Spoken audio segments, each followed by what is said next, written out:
पश्चिम बंगाल और उत्तर प्रदेश में कुछ समानताएं हैं।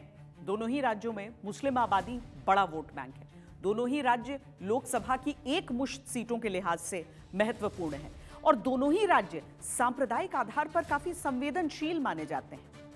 मुर्शिदाबाद में दंगे भड़के तो कुछ महीनों पहले यूपी के संभल में भी हिंसा हुई थी। अब जब योगी और ममता के बीच तीखी टीका टिप्पणी हुई, तब ऐसे हालात में बलवाइयों से निपटने में योगी मॉडल वर्सेस ममता मॉडल की बहस भी चल निकली है।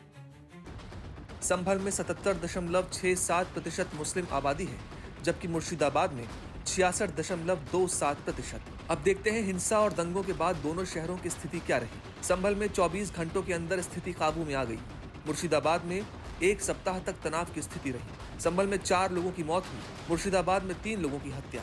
संभल में लोगों का पलायन नहीं हुआ, मुर्शिदाबाद में सैकड़ों लोगों के पलायन की बात हुई।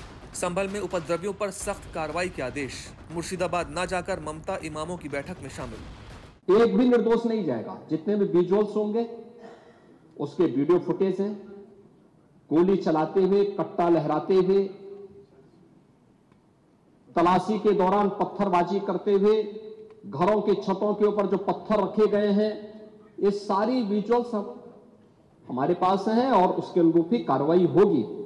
সবাইকে বলবো, শান্তিপূর্ণভাবে গণতান্ত্রিক আন্দোলন করার অধিকার সকলের আছে উইথ পারমিশন, বাট প্লিজ দয়া করে সে যেই হোক, ABCDEFG যেই বা হোক, আইন কখনো হাতে তুলে নেবেন না। আইনের জন্য তো আইনের রক্ষক আছে, আইনের ভক্ষক তো দরকার নেই। তাই আপনাদের অনুরোধ করব, কেউ কেউ প্ররোচনা দেবে কোনো ব্যাপারে, কিন্তু প্ররোচিত হবেন না।